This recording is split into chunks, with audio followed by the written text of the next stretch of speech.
Olá, queridos irmãos, meus amigos, povo abençoado de Deus. Estamos aqui para mais um devocional na tenda do encontro.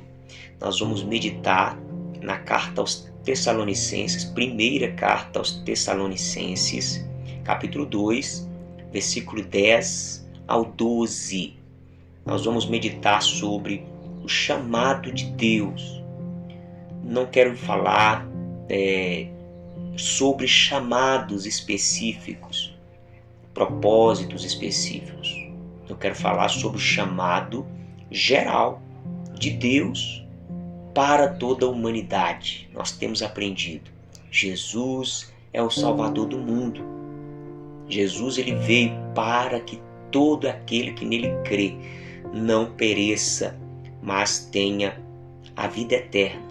Esse é o propósito de Deus e o apóstolo Paulo deixou registrado aqui um grande ensinamento para as nossas vidas. Diz aqui, versículo 10: vocês e Deus são testemunhas de como nos portamos, de como nos conduzimos, de como foi o nosso proceder.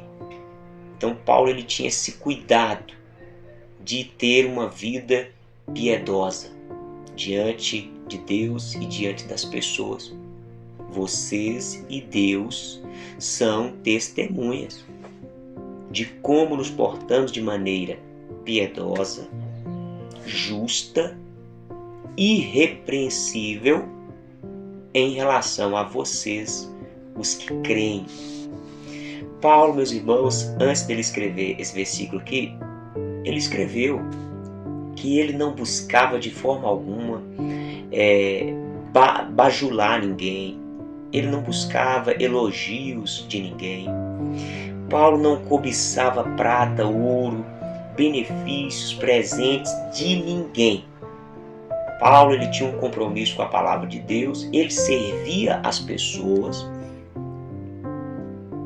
honrando a Deus, glorificando a Deus, mostrando as verdades de Deus. E não era só de palavra, era a atitude, era a vida de Paulo, era uma vida piedosa, uma vida justa, uma vida irrepreensível. Não adianta nós ficarmos aí encantados com lindos discursos, mas a gente olha para a vida da pessoa, não tem uma história com Deus, não tem um testemunho firme com Deus, a família não testemunha. Nós precisamos estar atentos, irmãos. Hoje em dia tem muitos aí pregadores, muitos que estão falando, ensinando, mas vamos ver como que é a vida da pessoa. Vamos ver como que é o proceder, a conduta da pessoa. Aí sim nós vamos dar algum crédito para a pessoa. Será que tem raízes? Será que tem transformação de vida? Será que tem frutos? Será que já é consolidado? Já passou pelo teste do tempo? Meu irmão. Tem gente que aparece naquela euforia, naquela empolgação. Aí você fala, é de Deus, é de Deus, é de Deus. Não dura um ano, não dura 2 anos. Já murchou, já esqueceu de tudo, já está causando escândalo para o Evangelho. Misericórdia. Então Paulo era este homem perseverante, exercitado na piedade, na justiça, num proceder irrepreensível. Aí diz mais aqui, e vocês sabem muito bem que tratamos cada um de vocês como um pai trata os seus filhos. Muito interessante isso aqui, né? Paulo se colocando ali na posição de um pai em relação aos filhos.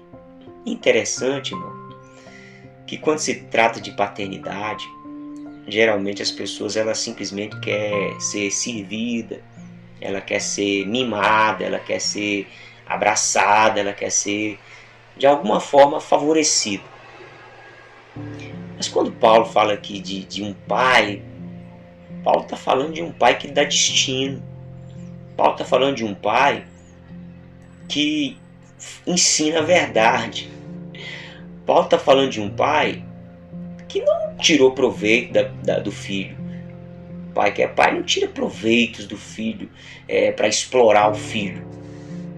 Isso aí é um perverso, não um pai. Mas o pai, ele orienta o filho.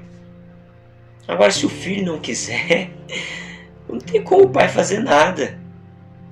O pai que é pai também não fica correndo atrás de filho, paparicando, mimando o filho.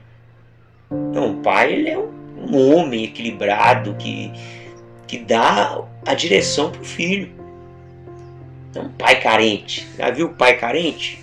O pai carente tem o filho dele, faz do filho reizinha, rainhazinha.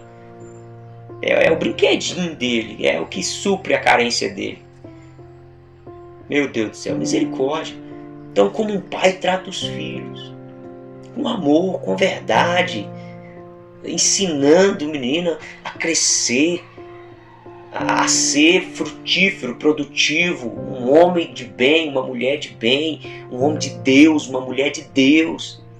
Esse é o papel do pai, instruir, proporcionar também ali um suporte para o filho desenvolver, porque falando aqui do âmbito espiritual, ministerial, às vezes a pessoa se coloca na condição de pai, aí ela mima, bajula, mas ela não deixa a pessoa crescer, porque ela quer manipular a pessoa.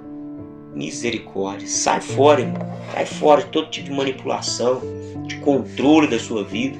Não, você é meu filho na fé. Se você tiver que viajar, você tem que pedir a bênção para mim. Se você tiver que fazer alguma coisa, você tem que pedir a bênção para mim. Amarrado, não aceita isso não. Aí versículo 12 vai falar sobre esse chamado de Deus. Então Paulo, como um pai, exortando, consolando e admoestando vocês a viverem de uma maneira digna de Deus. Isso é que é a paternidade espiritual. Exorta, consola também, admoesta. Para quê? Para controlar? Para fazer as vontades? Não.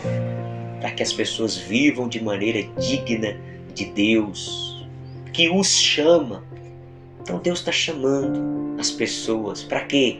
Para o seu reino e a sua glória. Reino eterno, glória eterna, vida abundante em Cristo Jesus. Glória a Deus por essa palavra. Querido, fique com Deus, um forte abraço, até o próximo encontro, se Deus quiser.